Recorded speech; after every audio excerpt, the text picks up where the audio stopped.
Še včeraj sta bila v enotah intenzivne terapije slovenskih bolnišnicah hospitalizirana 202 hudo bolna covid bolnika. Marsikje poročajo, da v bistvu je skoraj tako rekoč nemogoče zagotavljati dostojno obravnavo pacientom v razmerah, ki so nastale zaradi epidemije novega koronavirusa. Kako je na vaši kliniki? Na naši kliniki se soočamo praktično z enakimi težavami kot v drugih slovenskih bolnišnicah. Oddelki so dokaj polni, intenziva prav tako. Nekaj dodatnih bolnikov še lahko vzamemo. Če bi bil pa naval prevelik, se pa bojimo, da bodo ti standardi res padli. Razlog pa je ta, da bodo s covid bolniki prisiljeni delati tudi bolniki tistih specialnosti, ki niso infektologi ali pulmologi in se do zdaj s takimi boleznimi niso ukvarjali. Seveda pa se trudimo, da bi v mešanih timih ta znanje čim hitreje in čim bolj kvalitetno prenesli naprej, tako da je obravnava čim boljša. Kako vam uspeva organizirati delo? Kako ste kos sedanji situaciji, za katero se zdi, da marsikdo v Sloveniji še vedno ne želi dojeti, kako resna je? Organizacijski izzivi so kar veliki in hvala Bogu je pri nas osebje tako fleksibilno, da sprejme prerazporeditve na druga delovišča in drugo delo, kot ga sicer uporablja. Znanje zelo intenzivno prenašamo, kot sem že omenil, imamo mešane time, se pravi, v ekipi je vedno nekdo, ki je specialist, tako zdravnik kot sestra z tega področja. Hkrati pa z njim dela morda tudi nekaj manj izkušenih in se znanje pri tem delu kar direktno prenaša.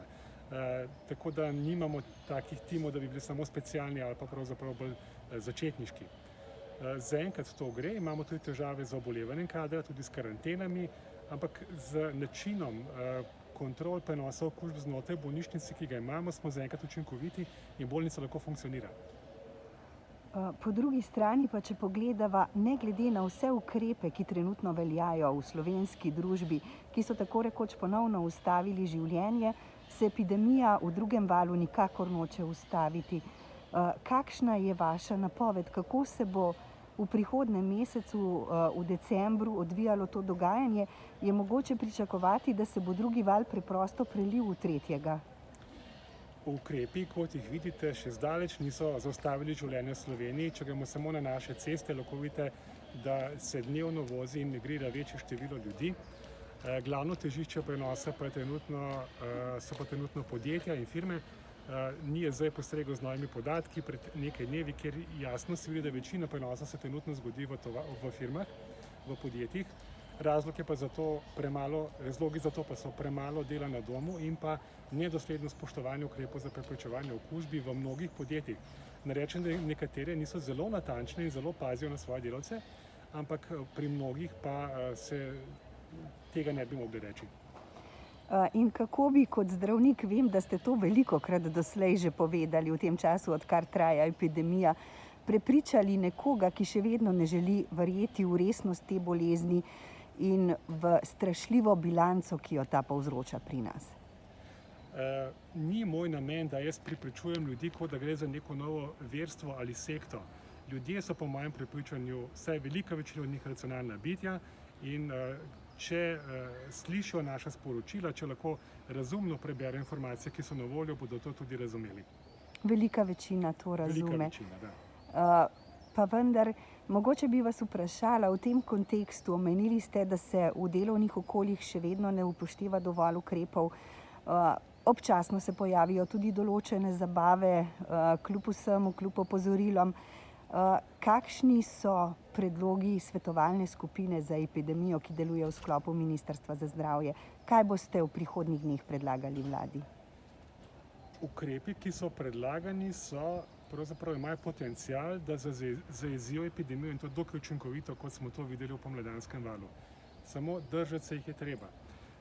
Če se ljudje pač v določenem številu odločijo, teh ukrepov ne bojo spoštovali, morajo seveda vedeti, da poleg njihovih kratkoročnih ciljev bo tukaj nastala velika škoda tako na gospodarstvu, na šolstvu, da ne omenjamo življenj in zdravja prebivalcev Slovenije. Žal smo v tem trenutku bolj nespametni kot večina držav na svetu, kar se tega tiče. In tukaj lahko krepimo nadzor, kazni in podobno. Seveda vemo takoj, da kaznovanje sproži kontraučinek, zato jaz nisem pristaš kaznovanja. ampak nadzor, svetovanje, pa predvsem osebna zavest so pa tukaj ključnega pomena. In tukaj so prebivalci tisti, ki lahko zaujezijo epidemijo. Ukrepe, ki jih imamo, so jim koristna pomoč in smernica, kako ravnati, držati se jih je treba. Predvidevam pa, da ukrepov, ki trenutno veljajo, v bližnji prihodnosti še ne bomo omilili. Naša epidemiološka slika je izredno slaba in se je v zadnjih dneh spet slabša, tako da moj predlog tukaj pa je, da se ukrepov ne more omiliti, dokler se pač epidemiološki ukrepi ne izboljšajo.